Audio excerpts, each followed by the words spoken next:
तो देखिए स्टूडेंट्स, आज अपन डिपार्टमेंटल अकाउंटिंग का इलस्ट्रेशन नंबर 10 कर रहे हैं। इसमें बेसिकली दो डिपार्टमेंट है, एक तो गारमेंट डिपार्टमेंट है और जो मैन्युफैक्चरिंग है, और एक है सेलिंग डिपार्टमेंट जो बेचने वाला है। अंकित सन्स है 3 department, garment department, selling department, एक जनरल एडमिनिस्ट्रेटिव डिपार्टमेंट और भी है, तो देखेंगे बाद में अपन। Garment department transfer is manufactured goods to selling department at cost plus 20% profit thereon. From the detail given below prepare a departmental trading and P&L account आपको बनाना है, ठीक है। ओपनिंग स्टॉक 1, 20 और 80 है, ये 1, 20 और 80 ओपनिंग स्टॉक आ गया। परचेज जो है गारमेंट डिपार्टमेंट ही करता है क्योंकि वही मैन्युफैक्चरर है। Wages and other manufacturing expense 1,25 है, ये 1,25 आ गए। देन सेलिंग एक्सपेंस 25,000, वो तो सेलिंग डिपार्टमेंट के होंगे और वो P&L में आएंगे, वो ट्रेडिंग में नहीं आ सकते। वो देखो ये P&L में आए हैं, देखो ये 2 सेलिंग एक्सपेंस, ये P&L में आए हैं। इन चीजों का आपको ध्यान रखना पड़ेगा क्वेश्चन करते वक्त।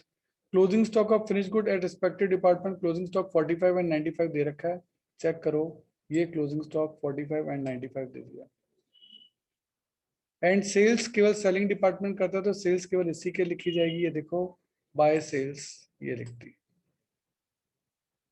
During the 1 year of goods during the year goods of transfer price 50,000 were returned by selling department to garment department, यानी रिटर्न हुई है 50,000 की।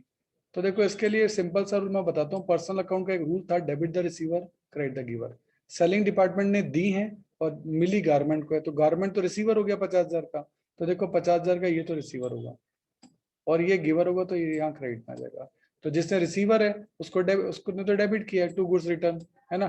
तो ये तो हो गया डेबिट द रिसीवर, और मतलब इनसे कर देता हूँ, ये हो गया डेबिट द रिसीवर और ये हो गया क्रेडिट द गिवर्स। इस तरीके से इस टॉपिक को यहाँ देखना है। The expensive of general administrative expensive 36,000 which are to be apportion equally. Actually क्या एडमिनिस्ट्रेशन डिपार्टमेंट के खर्चे टोटल 36 हैं, जो कि दोनों डिपार्टमेंट को इक्वली देखता है, तो 36 को 2 पार्ट में बांट देंगे और जनरल एक्सपेंसेस आप 18,000 दोनों में बांट देंगे। तो ये जो चीज है ये अपनी हो गई। अब अपने क्वेश्चन में अभी और कुछ भी नहीं है, बस अब इस वाली लाइन का निपटारा जो है वो अपन को करना है। देखिए अब अपन को ट्रांसफर प्राइस निकालनी है और ट्रांसफर प्राइस के लिए लिखा है कि कॉस्ट प्लस 20% प्रॉफिट दे रहा हूं। तो इसका फॉर्मूला होता है डेबिट माइनस क्रेडिट का। तो अपन डेबिट माइनस क्रेडिट करते हैं कि क्या चीजें निकलती है अपनी। देखिए गवर्नमेंट डिपार्टमेंट ने ट्रांसफर किया तो इसी का डेबिट साइड देते हैं। डेबिट साइड का टोटल है 1,20,000 हो गया, प्लस 5 लाख और क्या है, ये 1,25,000 है, इसको ले लेंगे।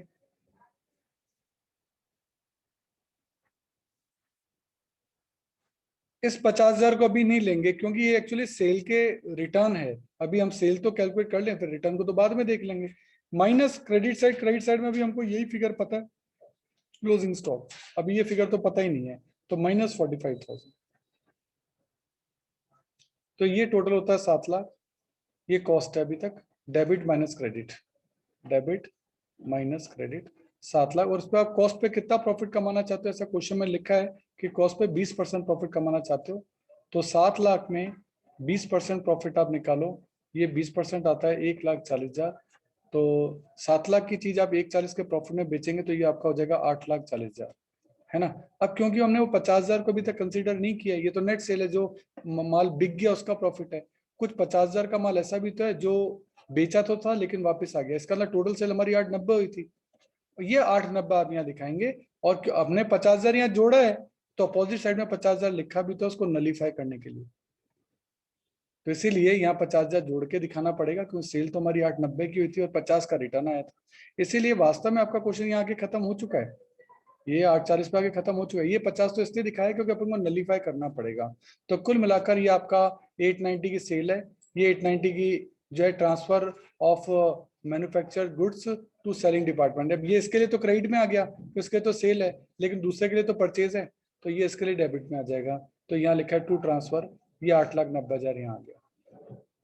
अब इसने इसको कितने में बेचा, 11 लाख में। क्लोजिंग स्टॉक आपको दे रखा है, तो ये वाला फिगर जो है ये बैलेंसिंग फिगर में आया। ये 1,40 तो हमने निकाल लिया, ये 1,40 तो अपन ने निकाला, ये रहा, ये 1,40 का प्रॉफिट तो ये रहा, और इसका जो प्रॉफिट है ना वो बैलेंसिंग फिगर में निकला है। अब आपके इस ट्रेडिंग अकाउंट के तो सारे कॉन्सेप्ट निकल गए। अब आप इन दोनों जीपी को यहाँ ले आओ, ये खर्चे अपन ने पहले लिख ही दिए थे। अब स्टॉक रिजर्व की बारी आएगी। अब ये स्टॉक रिजर्व क्या होता है? स्टॉक रिजर्व का पहली बात तो एक नाम और है, प्रोविजन फॉर अनरियलाइज्ड प्रॉफिट। किसको कहते हैं ये? वो स्टॉक जो अभी तक नहीं बिका है उसका प्रॉफिट आप कैंसिल करोगे। जो स्टॉक अभी तक नहीं बिका है उसका प्रॉफिट आप कैंसिल करोगे, तो वो चीज आपको यहाँ दिखानी पड़ेगी।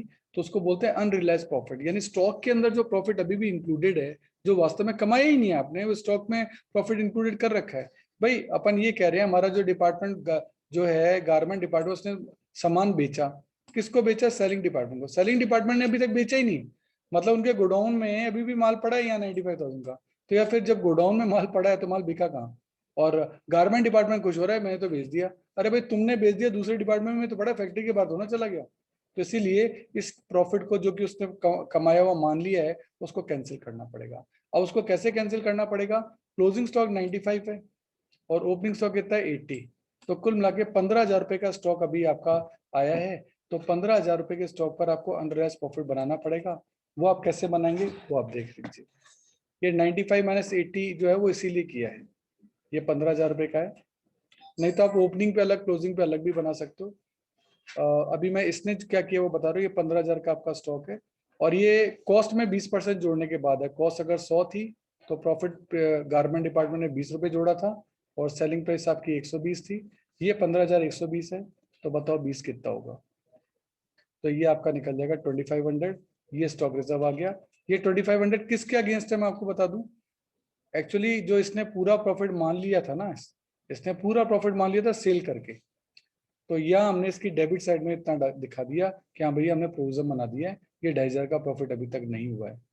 गारमेंट डिपार्टमेंट अपने 2,500 के प्रॉफिट को कैंसिल कर रहा है क्योंकि वो स्टॉक आज भी कहाँ पड़ा है? सेलिंग डिपार्टमेंट का पड़ा है। तो फैक्ट्री के बाहर तो गया ही नहीं, तो प्रॉफिट कैसे माना जा सकता है? इसलिए ये अपने 2,500 के प्रॉफिट को डेबिट करके कैंसिल कर रहा है। अब आपका सही नेट प्रॉफिट जो है वो मान लिया जाएगा, क्योंकि जो सेल हुई नहीं, जो स्टॉक ही अभी तक आपकी फैक्ट्री में पड़ा है, तो उसको आप सेल कैसे मान सकते हैं इस पॉइंट ऑफ व्यू से? इसको आप एक दूसरे तरीके से भी कर सकते थे। उसके लिए आपको एक स्टॉक रिजर्व अकाउंट बनाना पड़ेगा। उसमें ओपनिंग स्टॉक की लोडिंग यहाँ रखी जाएगी, क्लोजिंग स्टॉक की लोडिंग यहाँ रखी जाएगी और बैलेंसिंग पर में यहाँ P&L निकलेगा। कैसे निकलेगा मैं बताता हूँ। ओपनिंग स्टॉक का प्रॉफिट यहाँ लाओ, 80,000 जो है वो 120 है, तो 20 कितना होगा वो यहाँ लिख दो। यहाँ लिखो 95,000 जो है वो 120 है, तो 20 कितना होगा यहाँ लिखो। बैलेंसिंग पर में बाय P&L 2,500 निकलेगा, जो कि आप यहाँ दिखा सकते हो। तो एक तरीका ये भी है। और यह कि सर इसका यहाँ निकालें, इसका यहाँ निकालें, इससे बढ़िया दोनों का डिफरेंस करके केवल सिंगल में ही यहाँ निकाल लेना। तो ये दो तरीके होते हैं। आप चाहो तो डिफरेंस से कर लो, आप चाहो तो स्टॉक रिजर्व अकाउंट बना के करो, आंसर दोनों से सेम ही आएगा।